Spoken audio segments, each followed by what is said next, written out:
So the first thing I thought of in regards to using Chat GPT to learn foreign languages is to get it to create native level content. And here on screen we can see I've gotten it to write a 500-word report about the best cities for digital nomads in Mexico. And this report here is in English. So you might say, well, why do I need to do this? Because there's already lots of reports like this or articles like this in English. And that's true. But let's imagine you're learning a language that doesn't have so much content, like you're learning Estonian or Indonesian or Georgian or something like that. Uh, then you might want to read about the same kind of stuff you usually read in English, but that kind of stuff might not be available in the language you're learning. So here I've gotten the AI to write the same kind of article about cities for digital nomads in Mexico, but this time I've got it to write it in Indonesian. And you can see that the content is the same pretty much as the English article, but this time it's in Indonesian. So sometimes when I've been learning languages before, I've been able to find, you're always able to find native level content in the language, but oftentimes it's not about the subjects you want to read about. So with Chat GPT, language learners will be easily able to create native level content about whatever kind of subject they are interested in. And here, let's do one more example. This one is a bit more unusual. I'm asking it in Chinese to write an article in French. So I'm thinking of a typical, maybe Chinese teenager who's learning French, and she doesn't want to read about French culture or French history or that kind of stuff. She wants to read about K-pop. So I'm getting the AI to write an article in French about the K-pop group Blackpink. This might be a bad example because I'm sure there are already lots of articles in French about Blackpink, but you can imagine that you can do this about all sorts of topics. So this hypothetical Chinese girl who's learning French, well, she could choose her favorite K-pop singer who's maybe not so popular, about whom there isn't really much content, and she could use Chat GPT to create a full article about that person, or about just about anything she wants, about pretty much anything you can imagine, as long as there is information about that topic in some language on the internet. Then it seems to me that you can create native level content in any language you want to about that same subject. Now let's look at what ChatGPT can do for students who are at different levels in language learning. So I'm asking it to create a simple story here for a student, for example, who's learning English but who finds native level material still too difficult. So they need easier material. They need easier sentences, simpler vocabulary, shorter sentences, etc. So I've asked the AI to create a story about a brave, handsome Irish man who travels around the world learning languages and making videos. And here is what it has created. And in my view, this is really quite impressive. I think this is a really well-written story. It's exactly what I asked for. It's a full story that has a beginning, a middle, and an end. We could easily make it longer by just asking it to write a 1,000-word story or whatever. So I'm quite impressed by this. But let's imagine that the student finds this a bit too difficult. So in that case, the student could ask the AI to make it simpler by using a request like this. Please make the story simpler so that a 7-year-old could understand it. And now we get basically the same story, but it's shorter. The sentences are even more short. The vocabulary is even more simple. But again, it's a very well written story. So I find this really quite exciting for what a difference this could make for language learners. Let's try it in different languages. So now I'm asking it to write a story in Spanish. Again, a simple story that a 7-year-old could understand. And this story should be about an open sandwich who wanted to find another piece of bread so that it could start a family. I'm not going to tell you the whole story, but basically the sandwich set off on its journey to find another piece of bread. Things were looking difficult for a while. It was up in the air as to whether it would actually be able to find another piece of bread. It looked like it might end up being lonely forever, but thankfully, to everybody's relief, it did eventually find somebody, and there was a happy ending. But again, an excellent piece of writing, really a really appropriate piece of writing for somebody who was learning Spanish. Now I'm going to ask it in French for a little story in Chinese. So again, like in the last video, this is showing how capable it is in different languages. Whether you put the request in a different language, or you ask for the content to be written in a different language, it doesn't matter. It seems to be equally capable of producing different kinds of content in different kinds of languages, regardless of what the input language is. And again, this story that it produces here in Chinese is very good in my view. I think it's much better than most of the stories I saw in Chinese textbooks when I was learning Chinese myself. So this time I'm getting Chat GPT to create another story in a foreign language, this time again in Spanish, but this time I'm asking it to include 5 pieces of target vocabulary. These 5 words: tímida, venganza, caer, enferma, cubo. So those 5 words. So you can imagine that you're a language learner and there are a number of words you want to practice. For example, there might be words that you tried to say in conversation but you didn't know how to say them. Now you have looked them up and you want to learn them. But you don't just want to learn the words and their definition. You want to learn them in the context of sentences and in the context of an interesting story. And here the AI can be a real help. So we can see it's creating a story. I've asked it to create the story about a cloud that was so happy it couldn't cry. And it's writing the story here. And in my view, again, it's a really excellent story for what was requested of it. It's, as far as I can see, grammatically correct Spanish, natural language, but simple. That's what I asked it for. I asked it for a simple story that a 7-year-old could understand. And if you look at the story, you'll see that all those 5 words appear twice or more than twice in the story, just as I requested.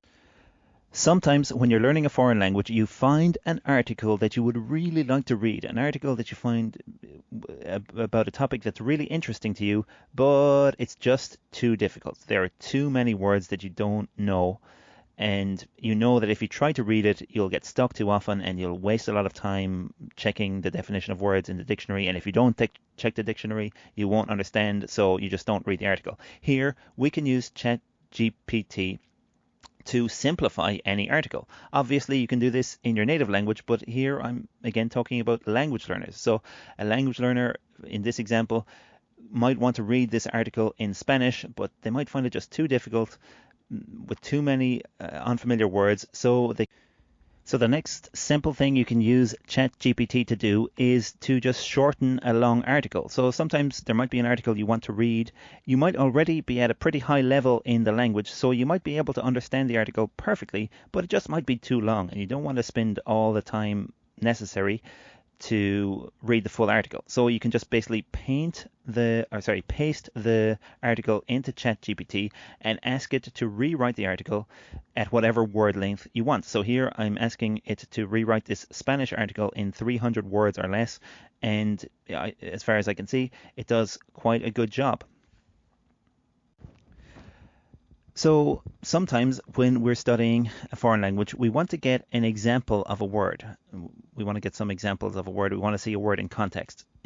So ChatGPT is very helpful here from what I've seen so far. So here I'm asking it for some examples of the Japanese word shomei.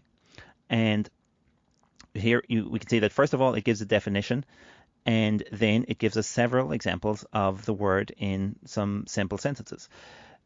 I've been using this for a few days to get example sentences of words in Japanese, and so far, so good. So maybe not all the sentences have been perfect, but generally, I think the sentences have been pretty clear, pretty simple, and pretty useful example sentences. And as far as I can see, they seem to be grammatically accurate. Here we're looking for another example in Chinese for the word kunnan. And remember, it's not just requests through English. You can put the request in any other language. Here we're asking it in Chinese to give an example of this, or give some examples of this Indonesian word, and we can see again it's perfectly capable of doing that. Next, we're going to look at checking word usage using ChatGPT. So oftentimes we'll be learning a foreign language and we'll learn a word, we'll think that we understand what it means, but then another time we might see that same word in a different context and it clearly has a different meaning in this new context. So this often happens in different languages where the same word can have various different meanings, various different usages.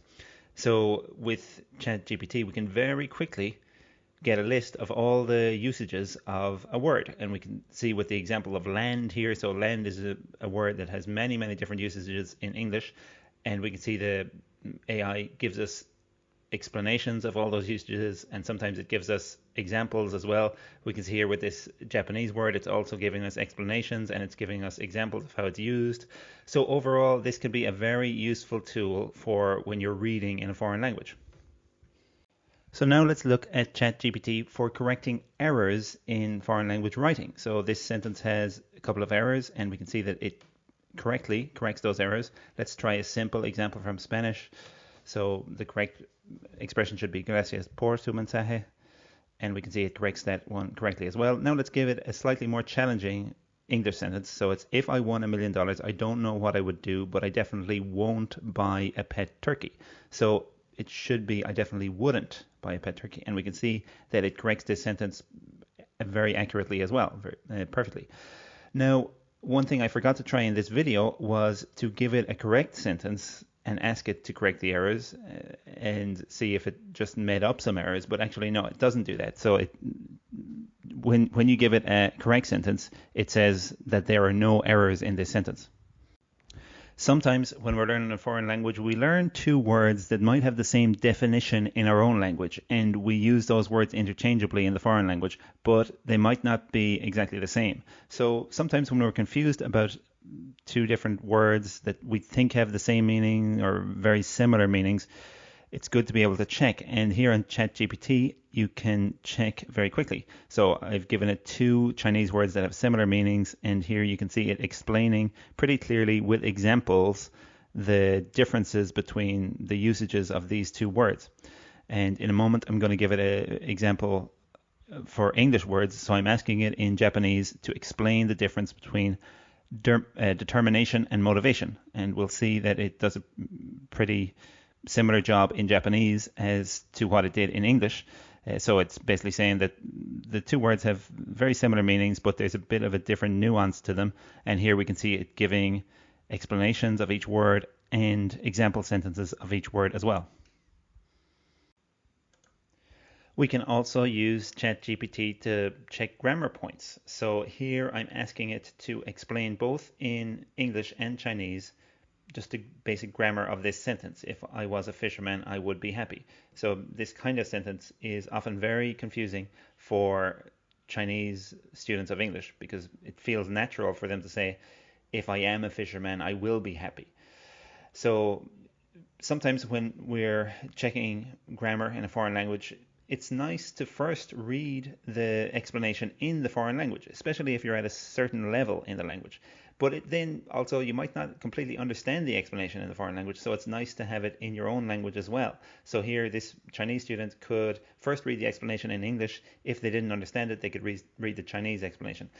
Now I'm giving it a Japanese grammar point, and I'm just getting it to explain this Japanese grammar point, and you can see it gives a very thorough explanation of this point. Sometimes when we're reading in a foreign language, we would just like to know what a certain sentence means and to get a little bit of an explanation of it. And ChatGPT does a very good job here. So here I'm giving it a sentence in Japanese. Sometimes these sentences might contain vocabulary that is completely familiar. You might know all the words in the sentence, but you still might not understand the sentence, and it would be nice to get an explanation of it. So here I've asked the AI to explain this sentence, and I wanted it to explain in English, but it explained in Japanese. So I guess that's probably because the previous request I made was in Japanese, so it thought that I needed a Japanese explanation. But it doesn't matter. If it does this, then you can just make the same request and say, please explain this sentence in English, or whatever you want. Now I'm going to ask the AI to write a model answer. This is a question from the IELTS English exam. So Lots and lots of students around the world take this IELTS exam every year, and they spend a lot of time and money preparing for the exam. In fact, they often spend a lot of money buying model answers for the exam. And some of the model answers that they buy are absolutely terrible. They're not written by native speakers, and they have lots and lots of mistakes. So here I'm challenging Chat GPT to write a model answer for an IELTS question. And we'll see in a moment, or you're already seeing, that it does a very, very good job. So this is not just the IELTS English exam. It could be for other English exams that have a writing component. It could be for exams like the DALF exam in French or the DELE exam in Spanish, which also have a writing component. Sometimes it's nice to just read a model answer, but sometimes it can be hard to find good model answers. There might not be many available, or they might just not be available around you, or you might not be sure if the model answer that you found on the internet is of good quality. Here, this answer written by AI is very high quality in my opinion. I would say this is level 9, and 9 is the top score that you can get in IELTS, in the IELTS exam. I think this is a level 9 answer. If I was to be very, very picky, I would say maybe the use of the word individuals is not very natural here, like famous individuals. It's not really a common or natural collocation, but this is being very, very picky. In general, this is an excellent, really, really high quality answer.